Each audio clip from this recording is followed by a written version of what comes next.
यह कहानी है रोशनी की। रोशनी वैसे कम पढ़ी लिखी थी, लेकिन वह बहुत ही ज़्यादा समझदार थी। चंदनपुर में उसका ससुराल है। आजकल वो अपने बेटे नमन के साथ अपने मायके रहने आई हुई है। नमन बेटा, एक रोटी तो खा लो। कितना दौड़ा रहे हो तुम मुझे सुबह से। तुम बहुत परेशान करते हो मुझे। अरे बेटी, रहने देना। जब उसे भूख लगेगी वो खुद ही रोटी खा लेगा। तू क्यों इसके पीछे दौड़ा भागी कर रही है? और फिर तुझे भी तो आराम की ज़रूरत है। अरे माँ, अगर मैं इसके पीछे दौड़ूंगी नहीं तो ये कुछ भी नहीं खाएगा। इसके पीछे इसको दौड़ा दौड़ा के खाना खिलाना। अरे रुको माँ, फोन आ रहा है। हेलो माँ जी, आप रो क्यों रही हैं? क्या विवेक का एक्सीडेंट हो गया? कौन से हॉस्पिटल ले जाया गया है उनको? रोशनी के पति विवेक का एक बहुत बड़ा रोड एक्सीडेंट हो जाता है। फिर रोशनी दौड़ती हुई सीधे अस्पताल पहुंचती है। बहू, डॉक्टर कह रहे हैं कि विवेक के पैरों में बहुत गहरी चोट आई है। डॉक्टर साहब, इसका कुछ तो इलाज होगा ना? देखिए, फिलहाल कुछ नहीं कहा जा सकता है। इनके पैरों पे बहुत दबाव आया है। माँ, मैं ऐसा करता हूँ, मैं और सरिता घर चले जाते हैं। वहाँ बच्चे भी अकेले हैं ना। सुनो जी, अब तुम्हारा भाई तो हो गया अपाहिज। अब क्या उसके परिवार को पूरी जिंदगी आप ही पालोगे क्या? जो साथ में है, एक होने वाला है। अब पूरी जिंदगी तो हम इनको अपने साथ नहीं रख सकते ना। और आप मेहनत करो, ये मुफ्त की रोटियां तोड़ेंगे। तुम चिंता मत करो सरिता, मैं इस बात का फैसला आज घर जाते ही कर दूंगा। मैं आज सारा किस्सा ही खत्म कर दूंगा। मैंने सोच लिया है कि मुझे क्या करना है। विवेक भी अस्पताल से घर लौट आता है। अगली सुबह होते ही विकास अपनी माँ से कहता है, माँ, मुझे नहीं लगता कि विकास अब कभी कुछ काम कर पाएगा या इसके पैर ठीक हो पाएंगे। और देखो, मेरा भी अपना परिवार है, मेरे भी अपने बच्चे हैं। मैं अब जिंदगी भर इनका बोझ नहीं उठा सकता हूँ। ये तू क्या बोल रहा है विकास? हाँ माँ, मैं ठीक तो कह रहा हूँ। हमारा कोई अपना मकान या दुकान तो है नहीं। हम किराए के मकान में रहते हैं और किराए की दुकान ही चलाते हैं। तो मैं अपने बच्चों का जो देखूं कि विवेक के बच्चों का जो देखूं। विवेक, तू आज से अपना देख ले भैया, तुझे जहाँ जाना है तू जा ले। और अपने बच्चों के साथ किसी दूसरे घर में रहने का इंतजाम कर ले। विकास, तुझे जरा भी शर्म नहीं आ रही है? तेरा भाई आजकल मुसीबत की दौर से गुजर रहा है और तू ऐसे अपना पल्ला झाड़ रहा है, जबकि उसे तेरी सबसे ज़्यादा ज़रूरत है। माँ जी, ये शुक्र करो कि हम आपको इस घर से नहीं निकाल रहे हैं, आपको यहाँ रहने दे रहे हैं। अरे तू क्या मुझे इस घर से निकालेगी? मैं ही अपने बच्चों के साथ ये घर छोड़कर जा रही हूँ। और विकास, तू बड़े भाई होने के नाम पर कलंक है। तब रोशनी अपने परिवार के साथ अपनी माँ के घर रहने चली जाती है। रोशनी बेटा, तू मेरे घर में आराम से रह सकती है। नहीं माँ, तुम भी भाई भाभी के साथ इस घर में रहती हो। मैं तुम पर बोझ नहीं बनना चाहती हूँ और अपने परिवार का बोझ भी तुम पर नहीं डालना चाहती। तुम बस मेरे लिए यहीं कहीं किराए के घर का इंतज़ाम कर लो माँ। तू अकेले कितने दुख झेलेगी मेरी बच्ची, लेकिन भगवान पर भरोसा रख, वो सब ठीक कर देंगे। तब रोशनी 1500 रुपये महीने के किराए के कमरे में रहने लगती है। लेकिन रोशनी इसलिए परेशान थी कि वह अपना घर अब कैसे चलाएगी। तब अगले दिन माँ जी, नमन ना माँ के घर गया है और देखो उसके जाने से घर कितना सोना सोना लग रहा है ना। हाँ बहू, बिल्कुल ठीक कह रही है। नमन घर में रहता है तो कितना शोर शराबा, बाप रे। माँ जी, मैं थोड़ी देर के लिए बाजार हो आती हूँ। ये कह रहे थे मुझे लौकी खानी है।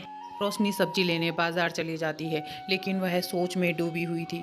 आखिर मैं ऐसा क्या करूं कि जिससे मैं अपने परिवार का सही से पालन पोषण कर सकूं। मुझे कुछ ना कुछ काम तो ढूंढना ही पड़ेगा, कुछ ना कुछ तो करना ही पड़ेगा। अरे सब्जी के ठेले लगे हैं, मैं यहीं से सब्जी ले लेती हूँ। और लौकी भी यहीं दिख रही है, लौकी भी ले लेती हूँ। भैया ये लौकी कर दो, एक लौकी। हाँ हाँ बहन जी, मैं अभी देता हूँ। ये लीजिए बहन जी, आपके आलू। 40 रुपया हो गया है आपका। अरे भैया, ये लौकी कितने की दे रहे हो? हाय मैडम जी, आप बताइए आपको कितने की चाहिए। ये क्या बदतमीजी कर रहा है इस औरत के साथ? पता नहीं कब से ऐसे लोगों के साथ बदतमीजी करता है। वो दुकानदार रोशनी से बदतमीजी कर रहा था। तभी वहाँ देखते ही देखते बहुत भीड़ जमा हो जाती है। तभी वहाँ एक आदमी आता है, उसे सभी लोग झुककर प्रणाम कर रहे थे। क्यों, क्या हुआ? यहाँ क्यों इतनी भीड़ लगा रखी है रामू? क्या हुआ? जी, ये सब्जी वाला बहुत बदतमीजी कर रहा है और न जाने कितने लोगों के साथ बदतमीजी करता होगा। क्यों रामू? मेरे इलाके में और मेरे ही ठेले में खड़े होकर तू ऐसे बदतमीजी करता है लोगों से? तू जानता है ना, मैं अभी तेरा ठेला यहाँ से हटवा सकता हूँ। माफ़ कर दीजिए सेठ जी, आज से ऐसी गलती नहीं होगी। मैं अपनी शराफत से यहाँ पे सब्जी बेचूंगा। माफ़ कर दीजिए, मेरे छोटे छोटे 3 बच्चे हैं। माफ़ कर दीजिए सेठ जी, मैं आज से ऐसी गलती नहीं करूँगा। इसे माफ़ कर दीजिए भाई साहब। मैं जानती हूँ इसे अपनी गलती का एहसास हो गया है और मैं ये भी जानती हूँ कि अपने परिवार को पालना क्या होता है। बात करते करते रोशनी की आंखों से आंसू आने लगते हैं और चिंता के कारण उसका दर्द शुरू हो जाता है। अरे अरे, लग रहा है इन बहन जी की तबीयत खराब हो रही है। जल्दी से कोई मेरी मदद करो, इन्हें हॉस्पिटल ले जाना पड़ेगा।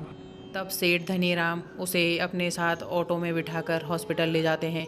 रोशनी उन्हें अपने घर का पता और सास का नंबर दे देती है, जिससे धनीराम उसकी सास को तुरंत फ़ोन करते हैं और उन्हें हॉस्पिटल आने के कहते हैं। थोड़ी ही देर बाद रोशनी की एक बेटी हो जाती है और उसकी सास भी हॉस्पिटल आ जाती है। बातों ही बातों में रोशनी की सास सेठ धनीराम को उसकी सारी परेशानियाँ बता देती है। आपका बहुत बहुत धन्यवाद भाई साहब, आपने एक बड़े भाई की तरह मेरी मदद की है। बहन, तुम एक तो भाई कह रही हो, ऊपर से धन्यवाद भी बोल रही हो, इसकी जरूरत नहीं है बहन। तब रोशनी अपनी सास के साथ घर आ जाती है।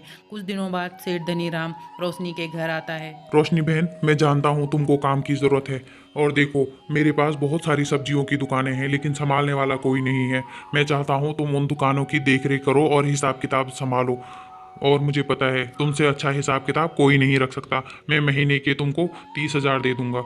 माँ जी, विवेक देखिए, भगवान ने सेठ धनीराम जी के रूप में एक भाई देकर हमारी कितनी बड़ी मदद कर दी है। रोशनी की आंखों में खुशी के आंसू आ जाते हैं। अब वह कड़ी मेहनत के साथ मंडी में जाकर रोज़ का हिसाब किताब रखने लगती है। सेठ धनीराम भी उसके इस काम को देखकर बहुत ज़्यादा खुश थे, क्योंकि वह अपना सारा काम बहुत ईमानदारी से और लगन के साथ करती थी। रोशनी के आ जाने से सेठ धनीराम का भी काम बहुत हल्का हो गया था, और बाजार में भी सभी कार्य ईमानदारी और शिष्टाचार के साथ हो रहे थे। वह भी अपना काम बहुत ईमानदारी से करती है। मेरी प्यारी मेहनती बहू, देखना तेरे इस प्यार और आत्मविश्वास के कारण मेरा बेटा विवेक भी बहुत जल्दी ठीक हो जाएगा और अपने पैरों पर खड़ा हो जाएगा, और तेरी सारी परेशानियां दूर हो जाएंगी बेटी। रोशनी को सेठ धनीराम के रूप में एक बड़ा भाई मिल जाता है, जिसने उनकी सारी परेशानियां हल कर दी। अब रोशनी सब्जी वाली बहू बनकर अपने परिवार का बहुत अच्छे से पालन पोषण कर रही है और बहुत अच्छे से अपना कर्तव्य निभा रही है।